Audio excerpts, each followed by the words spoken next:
ಹೇಳಿದನಲ್ಲ, ತಾ ಹೇಳಿದನಲ್ಲವೇ,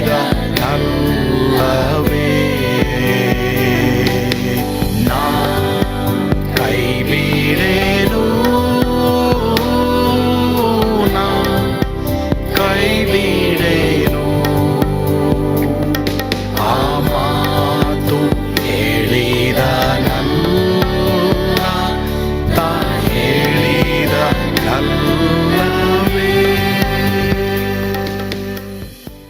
ಯೇಸು ಕೈ ಬಿಡನು ದೈನಂದಿನ ಸತ್ಯವೇದ ಅಧ್ಯಯನಕ್ಕೆ ನಿಮ್ಮೆಲ್ಲರನ್ನು ಆಹ್ವಾನಿಸುತ್ತೇನೆ. ಇಂದು ನಾವು ಆದಿಕಾಂಡ 19:27 29 ವಚನ, ಅಬ್ರಹಾಮನನ್ನ ನೆನೆಸಿಕೊಂಡ್ರು ದೇವರು. ಪ್ರಿಯರೇ, ನಾವು ಈ ದಿನ ಸತ್ಯವೇದದ ಒಂದೊಂದು ಭಾಗವನ್ನು ಕಲಿಬೇಕಾದ್ರೆ ಮಾನಸಾಂತರ ಪಡೋಣ, ರೂಪಾಂತರ ಹೊಂದೋಣ, ಯೇಸುವಿನ ಹಾಗೆ ಮಾರ್ಪಟ್ಟು ಪರಲೋಕದ ಕಡೆಗೆ ನಾವು ಗಮನ ಇಡೋಣ. ಪ್ರಿಯರೇ, ದೇವರ ವಾಕ್ಯ ನಮ್ಮನ್ನ ಬಿಡುಗಡೆ ಮಾಡುವಂಥದ್ದಾಗಿದೆ. ಈಗ ಈ ಭಾಗವನ್ನು ಓದ್ಕೊಳ್ಳೋಣ. ಆದಿಕಾಂಡ 19:27 29. ಇತ್ತಲಾಗಿ ಅಬ್ರಹಾಮನು ಬೆಳಿಗ್ಗೆ ಎದ್ದು ತಾನು ಯೆಹೋವನ ಸನ್ನಿಧಾನದಲ್ಲಿ ನಿಂತಿದ್ದ ಸ್ಥಳಕ್ಕೆ ತಿರುಗಿ ಬಂದು ಸೊದೋಮ್ ಗೊಮರಗಳ ಕಡೆಗೂ ಆ ಎಲ್ಲಾ ಸೀಮೆಯ ಕಡೆಗೂ ನೋಡಿದಾಗ, ಅಯ್ಯೋ, ಆ ಪ್ರದೇಶದಿಂದ ಹೊಗೆಯು ಆವಿಗೆಯ ಹೊಗೆಯಂತೆ ಏರಿತು. ದೇವರು ಆ ಸೀಮೆಯ ಪಟ್ಟಣಗಳನ್ನು ನಾಶ ಮಾಡಿದಾಗ ಲೋಟನು ವಾಸವಾಗಿದ್ದ ಊರುಗಳನ್ನು ಕೆಡವಿದರೂ ಅಬ್ರಾಮನನ್ನ ನೆನೆಸಿ ಲೋಟನನ್ನು ತಪ್ಪಿಸಿ ಕಾಪಾಡಿದನು. ಪ್ರಿಯ ದೇವರ ಮಕ್ಕಳೇ, ಇಲ್ಲಿ ಅಬ್ರಾಮನು ತಿರುಗಿ ತಾನು ನಿಂತಿದ್ದ ದೇವರ ಸನ್ನಿಧಾನಕ್ಕೆ ಬರ್ತಾನೆ. ನಾವು ಸಹ ಪ್ರಿಯರೇ ಆಗಾಗ್ಗೆ ದೇವರ ಸನ್ನಿಧಾನದಲ್ಲಿ ನಿಂತು ಮತ್ತೊಬ್ಬರಿಗಾಗಿ ನಾವು ಒಳ್ಳೆಯವರಾಗಿರ್ಬೇಕು, ಮತ್ತೊಬ್ಬರಿಗಾಗಿ ಮಧ್ಯಸ್ಥಿಕೆ ಪ್ರಾರ್ಥನೆ ಮಾಡ್ಬೇಕು. ದೇವರೇ, ಹೌದು ದೇವರೇ, ಅವ್ರ ಪಾಪದಲ್ಲಿ ಇದ್ದಾರೆ, ಅವರಿಗೆ ತಿಳುವಳಿಕೆ ಇಲ್ಲ, ಅವ್ರು ಈ ತರ ತಪ್ಪು ಮಾಡ್ತಾ ಇದ್ದಾರೆ, ಆದ್ರಿಂದ ಅವ್ರನ್ನ ಕರುಣಿಸು ಎಂಬುದಾಗಿ ನಾವು ಬೇಡವರಾಗಿರ್ಬೇಕು. ಪ್ರಿಯ ದೇವರ ಮಕ್ಕಳೇ, ಇವತ್ತು ಎಷ್ಟೋ ಜನ ಈ ಮಧ್ಯಸ್ಥಿಕೆ ಪ್ರಾರ್ಥನೆಯನ್ನು ಬಿಟ್ಟಿದ್ದಾರೆ. ಕುಟುಂಬದಲ್ಲಿ ಮತ್ತೊಬ್ಬರಿಗಾಗಿ ಅವರು ಪ್ರಾರ್ಥನೆ ಮಾಡೋದಿಲ್ಲ, ದೇಶಕ್ಕಾಗಿ ಪ್ರಾರ್ಥನೆ ಮಾಡೋದಿಲ್ಲ, ದೇಶದ ಅಧಿಕಾರಿಗಳಿಗಾಗಿ ಪ್ರಾರ್ಥನೆ ಮಾಡಲ್ಲ. ಆದರೆ ಇವತ್ತು ದೇವರು ಅಬ್ರಹಾಮನ ಜೀವಿತದಿಂದ ನಮಗೆ ಪಾಠ ಕಲಿಸ್ತಾ ಇದ್ದಾರೆ. ಅಬ್ರಹಾಮ ತಿರುಗಿ ಏನ್ ಮಾಡ್ತಾನೆ, ನಾನು ಪ್ರಾರ್ಥನೆ ಮಾಡಿದ್ದು ನೆರವೇರ್ತಾ ಎಂಬುದಾಗಿ ಅವನಲ್ಲಿ ದೇವರ ಸನ್ನಿಧಾನದಲ್ಲಿ ನೋಡಕ್ಕೆ ಬಂದಾಗ ಸೊದೋಮ್ ಗೊಮರ ಪಟ್ಟಣ ಬೆಂಕಿಯಿಂದ ನಾಶವಾಗಿರ್ತದೆ. ಆದರೆ ಅಬ್ರಾಮನ್ ದೇವರ ಸನ್ನಿಧಾನದಲ್ಲಿ ನಿಂತಿದ್ರಿಂದ, ಲೋಟನಿಗಾಗಿ ಅವನು ಬೇಡಿದ್ರಿಂದ, ಅವನೇನ್ ಹೇಳ್ತಾನೆ, 10 ಜನ ಇದ್ರು ನಿನ್ನ ಪಟ್ಟಣ ಉಳಿಸಲ್ವಾ, ಒಬ್ಬನಿದ್ರು. ಇಲ್ಲಿ ದೇವ್ರಿಗೆ ಗೊತ್ತಾಯ್ತು ಇವನು ಲೋಟನ ಬಗ್ಗೆನೇ ಮಾತಾಡ್ತಾ ಇದ್ದಾನೆ ಎಂಬುದಾಗಿ. ಆವಾಗ ನೋಡಿ, ಲೋಟನಿಗಾಗಿ ಅವನು ಎಷ್ಟು ಪರಿತಪಿಸ್ತಾನೆ. ಲೋಟ ಏನೆಲ್ಲ ಇವನಿಗೆ ತಪ್ಪು ಮಾಡಿದ್ರು ಸಹ ಲೋಟ ತನ್ನ ಒಂದು ಕುಟುಂಬದವರು ಎಂಬುದಾಗಿ ನೆನೆಸ್ಕೊಂಡು ಲೋಟನಿಗಾಗಿ ಅವನು ಮೊರೆ ಇಡ್ತಾನೆ. ಪ್ರಿಯರೇ, ಇವತ್ತು ದೇವರು ಆ ಒಂದು ಅಬ್ರಹಾಮನ ಮಧ್ಯಸ್ಥಿಕೆ ಪ್ರಾರ್ಥನೆ ನೆನೆಸಿಕೊಂಡು ಲೋಟನನ್ನ ಬಿಡುಗಡೆ ಮಾಡ್ತಾರೆ, ಲೋಟನನ್ನು ತಪ್ಪಿಸ್ತಾರೆ. ಲೋಟನು ಆ ಒಂದು ಬೆಂಕಿಯಿಂದ ನಾಶವಾಗೋದಿಲ್ಲ. ನಿಮ್ಮ ಪ್ರಾರ್ಥನೆಯಿಂದ, ನಮ್ಮೆಲ್ಲರ ಪ್ರಾರ್ಥನೆಯಿಂದ ದೇವರು ನಮ್ಮ ದೇಶದಲ್ಲಿರುವಂಥ ಇನ್ನೂ ಅನೇಕರನ್ನ ರಕ್ಷಿಸಬೇಕಾಗಿದೆ. ಅವ್ರ ನರಕಕ್ಕೆ ಹೋಗೋದು ಬೇಡ ಪ್ರಿಯರೇ.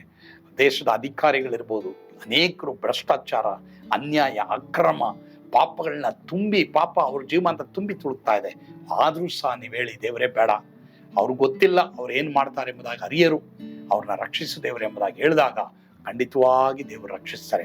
ನಿಮ್ಮ ಕುಟುಂಬದಲ್ಲಿ ಯಾರಾದರೂ ಪಾಪದಲ್ಲಿದ್ದರೆ ಅವರಿಗಾಗಿಯೂ ಸಹ ಪ್ರಾರ್ಥನೆ ಮಾಡಿ. ನಿಮ್ಮ ರಿಲೇಟಿವ್ಸ್ ಎಷ್ಟೋ ಜನ ಇದ್ದಾರೆ, ಅವ್ರಿಗಾಗಿ ಪ್ರಾರ್ಥನೆ ಮಾಡಿ. ಸರಿ ದೇವರೇ, ನನ್ನ ನಿಮಿತ್ತವಾಗಿ ಅವರನ್ನ ದಯವಿಟ್ಟು ನರಕಕ್ಕೆ ಹಾಕ್ಬೇಡ ದೇವರೇ ಎಂಬುದಾಗಿ ನೀವು ಅಂಗಲಾಚೆ ಬೇಡುವಾಗ ನಿಮ್ಮ ಕುಟುಂಬದಲ್ಲಿ ಯಾರು ನರಕಕ್ಕೆ ಹೋಗದೆ ಇರೋ ಹಾಗೆ ದೇವರು ನಿಮ್ಮನ್ನ ನೆನೆಸಿ, ಅಂದ್ರೆ ನೀವು ಪ್ರಾರ್ಥನೆ ಮಾಡೋದನ್ನ ನೆನೆಸಿ, ನೀವು ಕಣ್ಣೀರಿಡೋದನ್ನ ನೆನೆಸಿ ಅವರನ್ನು ಸಹ ನರಕದಿಂದ ತಪ್ಪಿಸಿ ಪರಲೋಕ ರಾಜ್ಯಕ್ಕೆ ನಿಮ್ಮ ಪ್ರಾರ್ಥನೆಯಿಂದ ಸೇರಿಸ್ತಾರೆ. ಪ್ರಾರ್ಥನೆ ಮಾಡ್ರಿ. ನಿಮ್ಮ ರಿಲೇಟಿವ್ಸ್, ನಿಮ್ಮ ಕುಟುಂಬದವರು, ಮಾತ್ರವಲ್ಲದೆ ನಮ್ಮ ದೇಶದವರು ಪರಲೋಕಕ್ಕೆ ಬರೋ ಹಾಗೆ ನಾವು ನೋಡ್ತೀವಿ. ಆಮೇಲೆ ಪ್ರಾರ್ಥಿಸೋಣವಾ. ನಮ್ಮನ್ನು ಬಹಳವಾಗಿ ಪ್ರೀತಿ ಮಾಡಿದಂಥ ನಮ್ಮ ಸ್ವರ್ಗೀಯ ತಂದೆ ಆದ ದೇವರೇ, ನಿಮಗೆ ಸ್ತೋತ್ರ ಸ್ವಾಮಿ. ಈ ದಿನ ನಮ್ಮೊಂದಿಗೆ ನೀವು ಮಾತನಾಡಿದಕ್ಕಾಗಿ ಸ್ತೋತ್ರ ಅಪ್ಪ. ತಂದೆ ಆದ ದೇವರೇ ಸ್ವಾಮಿ, ಹೌದಪ್ಪ, ಅಬ್ರಾಮನಿಗಿದ್ದಂಥ ಅದೇ ಒಂದು ತಂದೆ ಆದ ದೇವರೇ ಮಧ್ಯಸ್ಥಿಕೆ ಪ್ರಾರ್ಥನೆ ಆತ್ಮ ನಮ್ಮೆಲ್ಲರಿಗೂ ಸುರಿಸಪ್ಪ. ಅವನ ಪ್ರಾರ್ಥನೆಯಿಂದ ಲೋಟನನ್ನು ಅವನ ಕುಟುಂಬದವ್ರನ್ನ ತಪ್ಪಿಸಿದ ಹಾಗೆ ದೇವರೇ ಸ್ವಾಮಿ, ಇವತ್ತು ನಮ್ಮ ಪ್ರಾರ್ಥನೆಗಳಿಂದ ಇಡೀ ಲೋಕಕ್ಕೆ ಕರುಣೆ ತೋರ್ಸಪ್ಪ.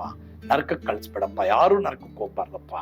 ಸ್ತುತಿ, ಘನ, ಮಾನ, ಮಹಿಮೆ ನೀವೊಬ್ಬರೇ ಹೊಂದಿಕೊಡ್ರಿ ಸ್ವಾಮಿ. ಯೇಸುವಿನ ಹೆಸರಿನಲ್ಲಿ ಪ್ರಾರ್ಥಿಸ್ತೇವೆ ದೇವರೇ, ಆಮೇನ್. ಕರ್ತನು ತಾನೇ ನಿಮ್ಮೆಲ್ಲರನ್ನ ಆಶೀರ್ವಾದ ಮಾಡಲಿ. ಸ್ವರ್ಗದ ಆನಂದ ನಿಮ್ಮೆಲ್ಲರನ್ನು ತುಂಬಿ ತುಳುಕಲಿ. ಆಮೇನ್.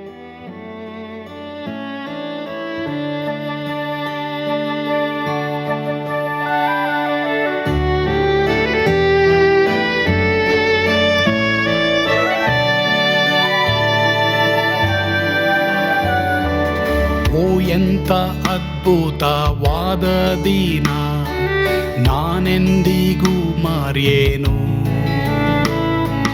ಪಾಪಂಧಕಾರದೊಳ್ ಅಲೆದೇನ ರಕ್ಷಕನ ಕಂಡೇನು. ಕೋಮಲ ಕರುಣೆಯುಳ್ಳ ಯೇಸು ಎನ್ ಕೊರತೆ ನೀಗಿದ. ಕತ್ತಲೆ ಹೋಯಿತು, ಜ್ಯೋತಿಯು ಮೂಡಿತು, ನಾನೀಗ ಧನ್ಯನಾದೆ. ಸ್ವರ್ಗದ ನಂದ ಎನ್ನಾತ್ಮ ತುಂಬಿತು, ಶಿಲುಬೆನಾಗ ಎನ್ ಸ್ವಸ್ಥ ಕೈದನು. ಎನ್ ಪಾಪ ತೋಳೆದ, ಈರುಳ ದಿನಕ್ಕೆ ತಿರುಗಿದ. ಸ್ವರ್ಗದ ನಂದ ಎನ್ನಾತ್ಮ ತುಂಬಿತು.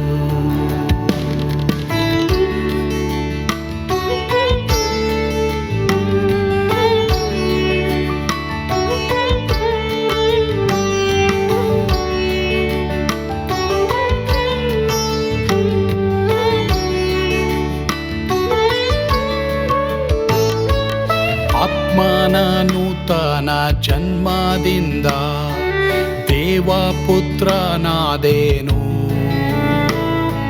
ನೀತಿ ನಿರ್ಣಯವ ಹೊಂದಿದೇನು, ಭಾಗ್ಯವಂತನಾದೇನು. ಪಾಪಾತ್ಮನಾಗಿ ನಾ ಬಂದಾಗಲೇ ಆಶೀರ್ವಾದ ಸಿಕ್ಕಿತು. ಕೃಪೆಯ ಮೂಲವೇ ರಕ್ಷಣೆ ಹೊಂದಿದೆ, ಸುನಾಮ ಕೊಂಡಾಡುವೆ. ಸ್ವರ್ಗದ ನಂದ ಎನ್ನಾತ್ಮ ತುಂಬಿತು,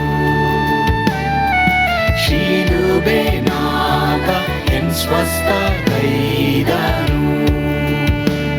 ಎನ್ ಪಾಪ ತೋಳೆದ, ಈರುಳ ದಿನಕ್ಕೆ ತಿರುಗಿದ. ಸ್ವರ್ಗದ ನಂದ ಎನ್ನಾತ್ಮ ತುಂಬಿತು.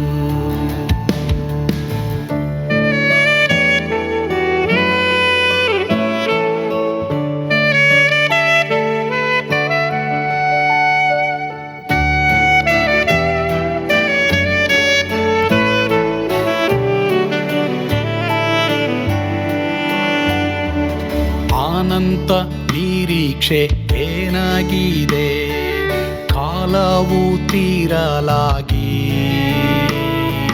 ಸ್ವರ್ಗದ ಭವ್ಯ ಬಿಡಾರದಲ್ಲಿ ನಿತ್ಯವಾಗಿ ಇರುವೆ. ಶಿಲುಬೆ ನನಗೆ ಆಶ್ರಯವೇ, ನಂಬಿಕೆಗಾಧಾರವೇ. ನಿತ್ಯ ಐಶ್ವರ್ಯವ ದಿವ್ಯಾಶೀರ್ವಾದವ ಕರ್ತ ಇವನೇ ನಗೆ. ಸ್ವರ್ಗದ ನಂದ ಎನ್ನಾತ್ಮ ತುಂಬಿತು, ಶಿಲುಬೆನಾಗ ಎನ್ ಸ್ವಸ್ಥ ಕೈದನು. ಎನ್ ಪಾಪ ತೋಳೆದ, ಈರುಳ ದಿನಕ್ಕೆ ತಿರುಗಿದ.